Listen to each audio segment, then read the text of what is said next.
अस्सलामुअलैकुम दोस्तों, मैं हूं उमैस मुनीर। आप देख रहे हैं हमारा यूट्यूब चैनल। दोस्तों, चाइना का Z10ME आपको याद होगा, एक ऐसा जंगी हेलीकॉप्टर जो कि रिसेंटली पाकिस्तान को दिया गया है और पाकिस्तान की रोटरी विंग फोर्स को इससे लैस किया गया है। लेकिन अब चाइना का एक और शाहकार मैदान में आ चुका है जिसका नाम Z20T है। ये क्या बला चीज़ है, ये कितना खतरनाक है, इसके कुछ फीचर्स आज की वीडियो में आपके सामने रखेंगे और आपको ये भी बताएंगे कि हमारे हमसाए भारत के गिर्द घेरा किस तरह से तंग होता हुआ नजर आ रहा है। उनके बिल्कुल बॉर्डर के ऊपर एक तरह से जंग छिड़ चुकी है, हुकूमत तब्दील की जा रही है, लोग सड़कों पे आ चुके हैं, पार्लियामेंट को आग लगा दी गई है और उनके वुज़रा सड़कों पे भागते हुए नजर आ रहे हैं। आप यूं कह लीजिए कि एक तरह से क़यामत बर्पा हो चुकी है नेपाल के अंदर। इससे हमारे हमसायों को किस तरह से नुकसान पहुंचने वाला है, क्या नुकसान पहुंच सकता है और इस सब के पीछे है क्या जो इस वक्त नेपाल के अंदर हो रहा है और हुकूमत को तब्दील किया जा रहा है, इससे किसको फायदा होगा और इससे पीछे किसका मुमकिन हाथ हो सकता है। आज की वीडियो में ये भी आपके सामने रखेंगे और आपको ये भी बताएंगे कि अमेरिका और पाकिस्तान, एक सुपर पावर और पाकिस्तान के माबैन $500 मिलियन का मुआहिदा हो चुका है। उसके तहत पाकिस्तान को कितना फ़ायदा हासिल होगा, ये मुआहिदा किस बारे में है, किस मुतालिक है और इससे पाकिस्तान को क्या कुछ हासिल हो सकता है, इस पर बात करेंगे। लेकिन इन सबसे पहले हमारी आपसे 10 बस गुजारिश है कि इस चैनल को लाइक कीजिए, सब्सक्राइब कीजिए और बेल आइकन को लाजमी दबा दीजिए ताकि हर नई आने वाली वीडियो आप तक बर वक्त पहुंच सके। दोस्तों, आगे बढ़ने से पहले एक और अहम तरीन डेवलपमेंट है जिसके ऊपर तबसरा करना लाजमी है और वो ये है कि आपको याद होगा कि कल की वीडियो में हमने आपको बताया था कि मेजर अदनान पाकिस्तानी अफवाज का वो बहादुर जवान जो कि बन्नू FC लाइन हमले के अंदर शदीद जख्मी हो गया था और उसके बाद फिर वो CMH रावलपिंडी के अंदर एडमिट था, जहां पे वो जख्मों की ताब ना लाते हुए कल रात, गुज़श्ता रात जो है वो जाने फानी से कूच कर चुका है। और इसके बाद फिर उसके वाले साहब का एक ऑडियो जो है वो जो मैसेज है वो वायरल होता चला जा रहा है, जिसके अंदर वो उसके दोस्त को ये बात बतला रहे हैं कि तुम्हें मुबारक इस बात पे हो कि तुम्हारा दोस्त जो है वो इस वतन पर कुर्बान हो चुका है, वो शहीद हो चुका है, वो जख्मों की ताप ना लाते हुए जो है वो इस दुनिया फ़ानी से कूच कर गया है। अब देखिए, ये आप ऑडियो क्लिप जब सुनते हैं तो आपको अंदाज़ा होगा कि इसके अंदर उनके वालिद के लहजे के अंदर कोई भी लफ्ज़िश, कोई भी हिचकिचाहट, कोई भी किसी किस्म की जो कमज़ोरी है आपको वो नज़र नहीं आएगी। आप जज ही नहीं कर सकते कि ये वो वालिद है जिसका बेटा अभी अभी शहीद हुआ है और इस जज्बे को इस वक्त बहुत ज़्यादा सराहा जा रहा है और शायद यही वजह है, मैं बारहा दफ़ा बता चुका हूँ कि हमारी जो अफवाज हैं, ख़ासकर हमारी वो फौजी जवान जो कि यूँ शहीद हो जाते हैं ना, तो हम लोग उनका मातम करते हैं और शायद उनके वालिद ने भी यही सोचा कि हम लोग शोहदा का मातम नहीं करते, इसीलिए क्योंकि वो जिंदा जवेद हम लोग उसको तस्वुर करते हैं कि वो जिंदा है, तो उनका मातम करने के बजाय उन्होंने ये खुशखबरी जो है वो सुनाई कि मेरा बेटा जो है वो इस दुनिया से चला गया है और वो शहीद हो चुका है, उसने जामे शहादत नोश कर लिया है। और वो जो ये तमाम तर मामले को जानने वाले हैं, देखने वाले हैं, उनको बहुत ही ज़्यादा जो है वो इमोशनल इस वक्त कर रहा है और अब उनका जो नमाज जनाजा है वो भी अदा कर दिया गया है और फील्ड मार्शल ने भी उसके अंदर शिरकत की है। इसी के अलावा दोस्तों बात करें तो भारत के बाद इजराइल की जो है वो बताया जा रहा है कि शामिल आ सकती है, क्योंकि पाकिस्तान के हथियार जो है वो मशरिक वुस्ता तक पहुंच चुके हैं। पाकिस्तान का एक इलेक्ट्रॉनिक वॉरफेयर सिस्टम और मुकम्मल सूट जो है वो इराक के अंदर देखा गया है और उनकी फोर्सेस उसको हैंडल करते हुए दिखाई दी हैं। उसके ट्रायल्स जो हैं वो इराक के अंदर हमें देखने को मिले हैं। मशरिक वुस्ता का एक अहम मुल्क है और उसकी एक अपनी तारीख़ है और पाकिस्तान के साथ उसके ताल्लुकात की एक अपनी तारीख़ है, लेकिन वहाँ पर अब पाकिस्तान की अफवाज के जो हथियार हैं वो पहुँच चुके हैं और बताया जा रहा है कि ये ESM सिग्नल्स इंटेलिजेंस सिस्टम्स जो है वो 25वीं मैकेनाइज्ड डिवीजन के साथ देखा गया है और इसका मकसद जो है वो दुश्मन की जो कम्युनिकेशन है उसको इंटरसेप्ट करना है और उनके कमांड सेंटर्स को लोकेट करना है। साथ ही एक जैमिंग स्टेशन भी देखा जा सकता है जो कि एक इलेक्ट्रॉनिक वॉरफेयर सूट का हिस्सा है। मतलब टोटल जो इलेक्ट्रॉनिक वॉरफेयर सिस्टम है वो पाकिस्तान ने इराक के साथ मिलकर तैयार किया है और अब वो इराक के अंदर काम भी कर रहा है। इसी के साथ दोस्तों बात करें तो पाकिस्तान और अमेरिका एक सुपर पावर के दरमियान एक बहुत बड़ी जो डील है वो तय पा चुकी है और ये डील अमेरिकी कंपनियों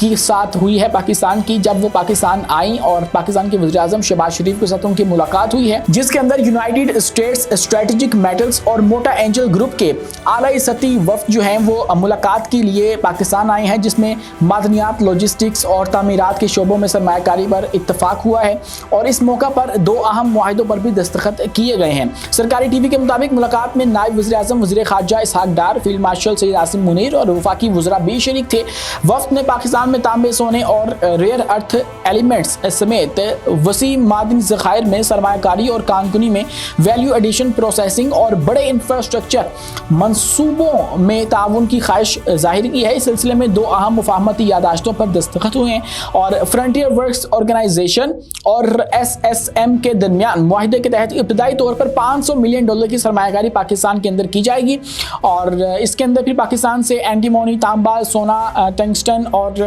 रेयर अर्थ एलिमेंट्स की बरामद और बाद पाकिस्तान में जदीद रिफाइनरी सिस्टम भी जो है वो किया जाएगा, उस पर भी इत्तफाक हो चुका है। तो एक अहम संग मील होगा पाकिस्तान के लिए, क्योंकि ये तमाम तर वो मादनियात हैं जिनकी मांग इस वक्त पूरी दुनिया के अंदर तेज़ी से बढ़ती चली जा रही है, क्योंकि ये जो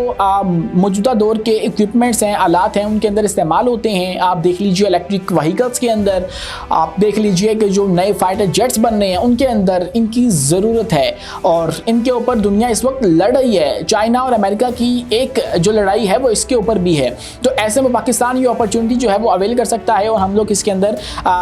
जो अपने माशी हालात हैं उनको बेहतर कर सकते हैं। दोस्तों इसी के साथ बात करें तो पाकिस्तान का Z-10ME आपको याद होगा, एक जंगी हेलीकॉप्टर, एक अटैक हेलीकॉप्टर जो कि रिसेंटली पाकिस्तान को दिया गया है और पाकिस्तान ने उसको उड़ाकर उसका जो ज़बरदस्त मुजाहिरा है वो भी किया था। लेकिन अब ये कहा जा रहा है कि Z-20T चाइना ने ये भी मुतारिफ करवा दिया है और इसके बाद एक नई उम्मीद पैदा हो गई है कि पाकिस्तान को भी हो सकता है कि मुस्तकबिल के अंदर दे दिया जाए। चीन ने फ़ज़ाई और जंगी बर्तरी का एक और सबूत Z-20T हेलीकॉप्टर की सूरत में दुनिया के सामने जो है वो पेश कर दिया है। भारत अमेरिका भी जो है वो इससे परेशान हो सकता है। अगर इसका तारुफ मैं आपको मुख्तसरन करवाता चलूँ तो ये चीन का Z-20T हेलीकॉप्टर Z-20 का मुसल्ला एयर असॉल्ट वर्जन है, जो कि एक दरमियाने दर्जे का यूटिलिटी हेलीकॉप्टर है और अमरीकी UH-60 ब्लैक हॉक से मुशाबत रखता है। Z-20T एयर असॉल्ट और स्पेशल ऑपरेशंस के लिए तैयार किया गया है,